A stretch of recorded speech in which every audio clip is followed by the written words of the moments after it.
दोस्तों कई दफा क्या होता है कंस्ट्रक्शन साइट पे आपको वायरिंग क्रॉस सेक्शन के स्टील बार यूज करने पड़ते हैं। अब आप पूछोगे कि सर ये वायरिंग क्रॉस सेक्शन के बार कैसे होते हैं, दिखा देता हूँ। देखिए यहाँ पे ये जो दिख रहा है ये स्टील बार है जिसका क्रॉस सेक्शन जगह जगह पे चेंज हो रहा है। जैसे कि यहाँ पे इसका क्रॉस सेक्शन इतना है, आगे जाके कम हो गया, फिर अचानक से बढ़ गया, मतलब इसका डायमीटर बदल रहा है। यहाँ पे D1 है, यहाँ पे D2 है, यहाँ पे D3 है, कांस्टेंट नहीं है। जैसे अपना नॉर्मल स्टील बार होता है ना एक ही डायमीटर का, वैसा नहीं है।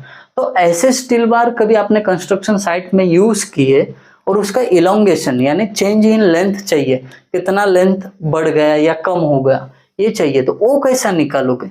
आइए सिखा देता हूं मैं कैसे निकालेंगे इसका इलोंगेशन। इलोंगेशन डिनोट किया जाता है डेल्टा एल से। अब देखिए इसका अलग इलोंगेशन होगा, इसका अलग होगा और इसका अलग होगा, तीनों सेक्शन का अलग अलग इलोंगेशन होगा।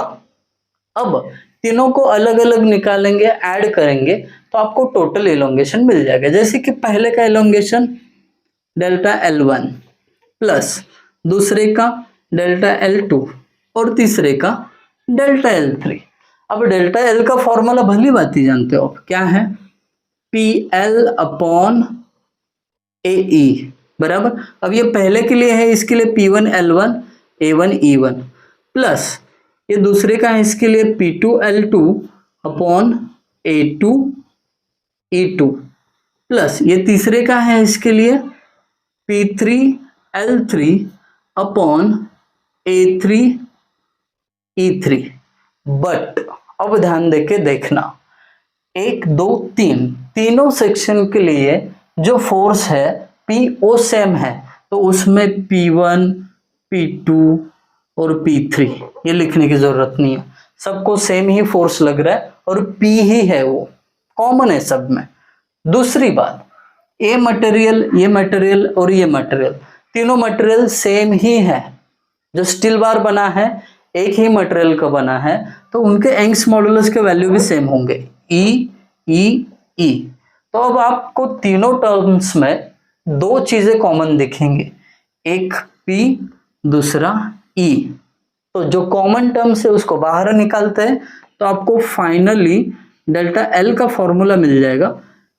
P और E को बाहर निकालते ही क्या बचेगा अंदर?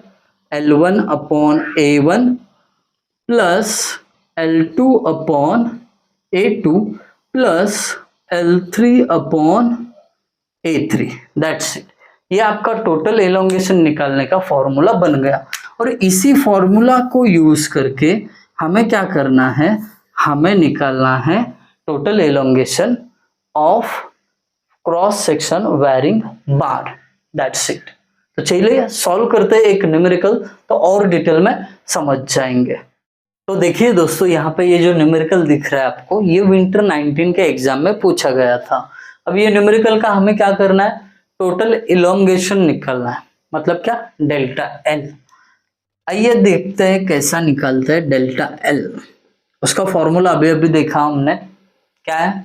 P upon E in bracket L1 upon A1 plus L2 upon A2 plus L3 upon A3। That's it. अभी करना काम क्या है, आपको बस वैल्यूज पुट करनी है।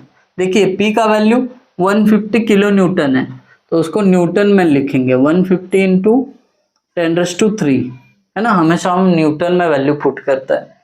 अब E का वैल्यू दिया है यहाँ पे 2 इंटू 10⁵. Very good. ब्रैकेट में क्या है? L1 पहले का लेंथ 2 मीटर यानी 2000 mm में वैल्यू पुट करना है। बाद में A1 मतलब क्या? पहले सेक्शन का एरिया। अभी जो स्टील बार है ना ये सर्कुलर है, तो सर्कुलर सेक्शन का एरिया कैसे निकालते हैं?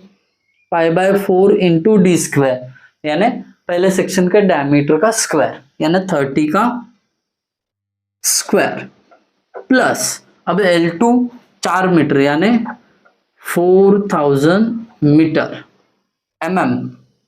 A2 मतलब क्या? अब यहाँ पे A2 लिखना है ना, A2 मतलब दूसरे सेक्शन का एरिया जो सर्कुलर है, सर्कुलर सेक्शन का area π/4 into D square, diameter दूसरे का 10 है उसका स्क्वायर, प्लस अब क्या तीसरा जो है उसका लेंथ L3 2000 mm, यहाँ पे भले ही 2 मीटर दिख रहा है, यहाँ पे पुट करते समय 2000 mm करना है। अब तीसरे का एरिया क्या होगा π/4 इंटू डी स्क्वायर, डायमीटर कितना है 45 उसका स्क्वायर, दैट्स इट।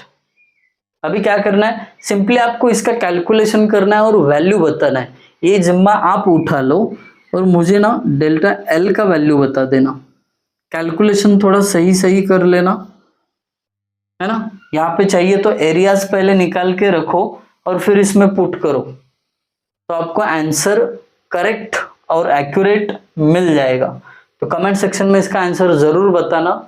ये छोटा स्वीट और सिंपल न्यूमेरिकल है, 4 मार्क्स के लिए पूछा जाता है, इसमें मार्क्स जाने नहीं चाहिए। आई होप आप सभी को ये समझ में आया होगा। Thank you guys for watching video, thank you so much.